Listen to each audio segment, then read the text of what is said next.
This happened a few years ago when I was still living in South Dakota. I lived out in a small town that literally turned off their stoplights after 9 p.m. at night. Everyone knew each other. Stores and even Domino's was a 2-minute walking distance from my home. Above all else, no one in the town bothered to lock their doors due to how safe the town was, and how everyone knew each other. It was in a very quiet and lovely town, and I felt comfortable with the area. I worked in the only hospital. I was on assignment with my travel company, and I worked the night shift.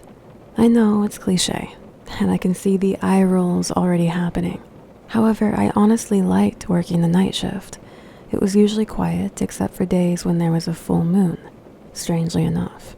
Now, I usually didn't believe in the spiel about night shifts with a full moon always having something crazy happen. I had been working in the medical field for 7 years, and having mostly worked night shifts, I never experienced anything more than someone having sundowner syndrome.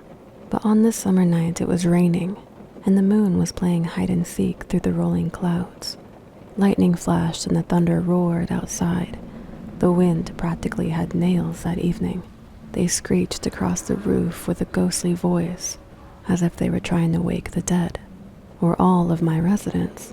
I was the only charge nurse on a unit of 80 patients. While that doesn't sound like it can be possible, in certain states there are no guidelines or limitations on how many patients a nurse, or even a certified nursing staff, can handle. I was grumbling at my station desk in Unit A. I was swamped with paperwork.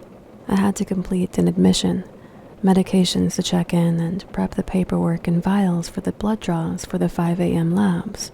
I remember just being so exhausted, because the night prior we had someone hysterically scream bloody murder in Unit B, and it terrified the living daylights out of the second charge nurse. It's a brief mention, but we'll call her Sandy. She was supposed to be on night shift with me this night.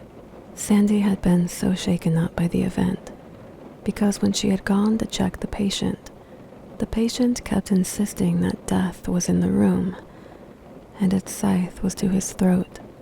He also kept stating that the land the hospital was built on is cursed.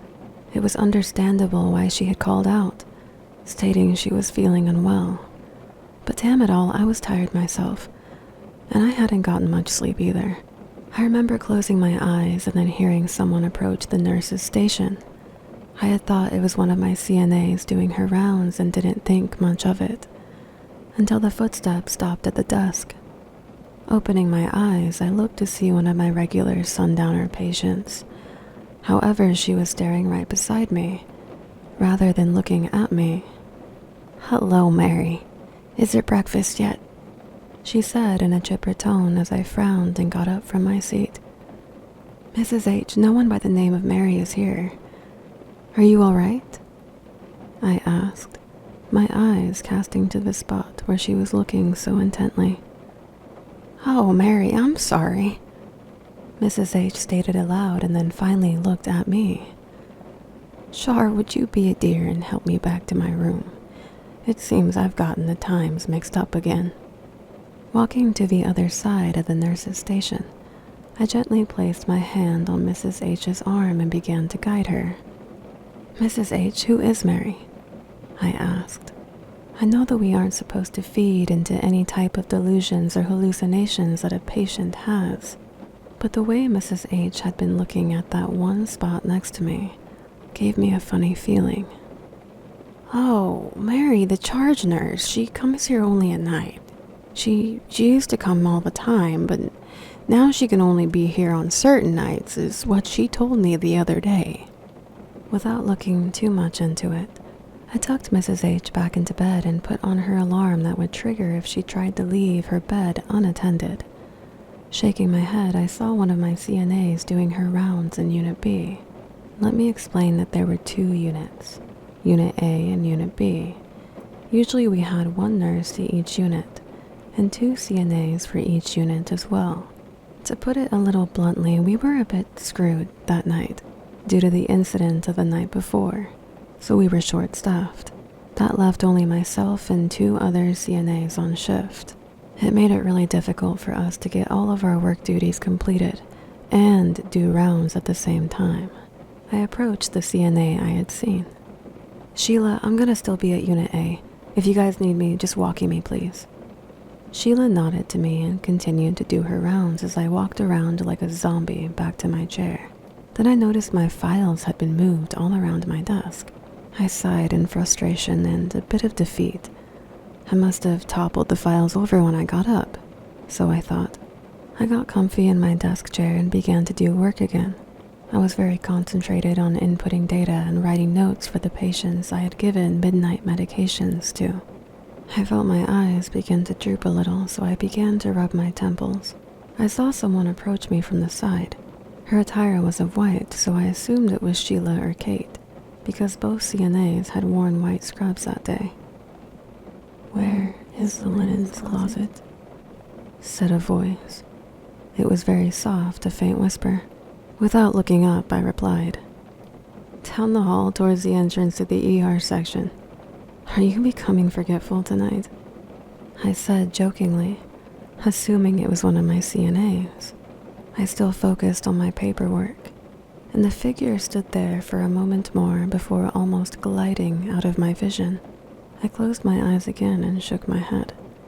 I brushed it off and continued to work when Kate came up to me. Her face was a bit pale. "Oh, what's wrong, Kate?" I was pretty sure my eyes were bloodshot and dry, but the way Kate looked at me in unease set alarm bells off inside me. I then stood up slowly. "Hey, what's wrong?" "Shar, who were you talking to a few minutes ago?" "One of you guys. Didn't you just ask me about the linen closet?" I frowned as she shook her head no. "I've been in the kitchen stocking for tomorrow's morning breakfast service. I came out and noticed you talking to someone, but..." She seemed afraid now. "But what, Kate?" A troubled expression was forming on her face. It looked like she was torn with what to say. "Kate, what is it?" "Was it the lady in white?" was what came forth from her lips. "Did you talk to her?" I sat back down, feeling a little aggravated. If this was about some crazy ghost BS again, and some dark curse whatever, I didn't want to hear it. "Kate, I don't want to hear about full moon nonsense and ghosts right now, okay? I have so much work to do and I don't have time to talk about ghost stories tonight. I'm not trying to be a jerk, just hear me out."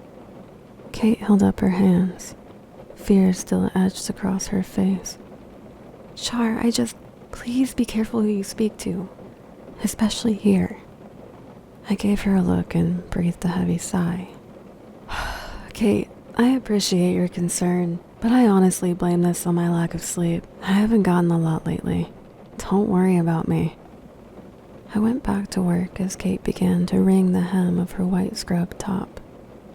"Please just be careful and don't answer to any knocks," Kate stated as she looked around one more time, and then left to go back into the kitchen. What foolishness. Don't answer to knocking. I again shook my head. We could practically make this into a drinking game for how many times I shook my head that night. Lightning danced outside as the hours crept by slowly.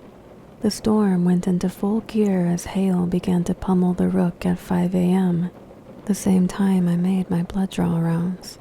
After drawing my last tube, I went to the floor of Unit B and headed to the main part of the hospital to drop off the specimens. My footfalls echoed in the nearly empty hospital, as most of the ER nurses and doctors were probably doing shift change. I didn't see anyone except for the janitor as I went to the lab. I entered the lab and filed the vials under the appropriate areas for the phlebotomist to find when they arrived on shift. At that given moment, a knock sounded off from the back entrance that led to the corridor of Unit A. I hadn't read much into it as I approached the door and swung it open. I frowned as I realized that no one was there. I peered out into the corridor and I didn't even see the janitor. I looked around one more time before actually stepping out into the hallway and shutting the door behind me. I suddenly felt a sense of unease hit the bottom of my stomach, and I began to make my way back to the unit. Once again, I reasoned it had to do with the lack of sleep I had gotten, and that I hadn't stomached decent food in the last 48 hours. I guess coffee wasn't considered a food of sustenance yet. As I pulled my keycard out to open the door for Unit A, I heard knocking, but the knock was in a strange and irregular cadence. It was a dull knock that echoed all the way down the hall until it got to me. The knocks continued, and I felt the hair on the back of my neck rise as the knock started to speed up now. My hand immediately pressed the keycard against the sensor, and it rejected my card. Then the knocks began to echo closer, as if they turned into footsteps walking toward me. It got louder. I tried again with my card and it finally allowed me to enter. I swung the door open and slammed it behind me. The knocking then began to barrel down on the door behind me. My breathing was ragged, and I faced the door and began to walk backwards. It kept going until it was more of a high-pitched whirring before finally ceasing. My heart was racing, sweat beating down my forehead. This had to be the result of working too much overtime. I had very little sleep and caffeine was practically my only life source. I pinched the bridge of my nose and furrowed my brow. I forced myself to breathe and calm down. It was all in my mind. That's what it was. I said it aloud. It's all in my mind. Before I could turn, I felt the hair rise on the back of my neck once again. Where is the linen closet? I practically screamed bloody murder at that moment and whirled to find Mrs. H holding her hand to her chest and staring at me. Oh, I'm so sorry, Mrs. H. You just about scared me to death. Mrs. H now seemed amused and again asked me where the linen closet was, to which I helped her get a couple of new blankets and pillowcases. The rest of the shift went smoothly, my shift ending at 8:30 a.m., 2 hours of overtime clocked in for that day. I gathered my things to just get the heck out of there already, but I was stopped again by Kate, who had also stayed behind to help wrap up some things since we were short-staffed. I almost left out a groan of agony when she stopped me. I was tired. I really wanted to go home and just sleep. I had the next 2 days off. Char, you heard the knocking, didn't you? Her hand was gripping my wrist in a vice-like hold that sent signals of pain to my groggy brain. Kate, not now, please. I pulled my arm away from her, practically having to rip it out of her grasp as I saw a look of terror flash in her eyes. Please take this. She pushed a stone and a bundle of sage into my hand. As much as I tried to push it back into hers, Kate firmly gripped my wrist and covered her hand over my own and looked at me with dead serious eyes. Keep this on you at all times. Please do this, Char. For me. The fear in her voice rattled me a bit in that moment, but only for a moment. Okay, Kate. I pocketed the items into my scrubs and left the facility. The only thoughts in my head were just falling onto my bed, or even the nearest couch at this point. I had made it home without any issues and scurried up the stairs to my bedroom. The morning was quiet, with only the occasional whoosh from the wind and the pitter-patter of the rain from the passing storm. I peeled off my scrubs and forgot the items that Kate had given me. I fell into bed and was close to dozing off, only until I heard a dull knock that came from my closed bedroom door.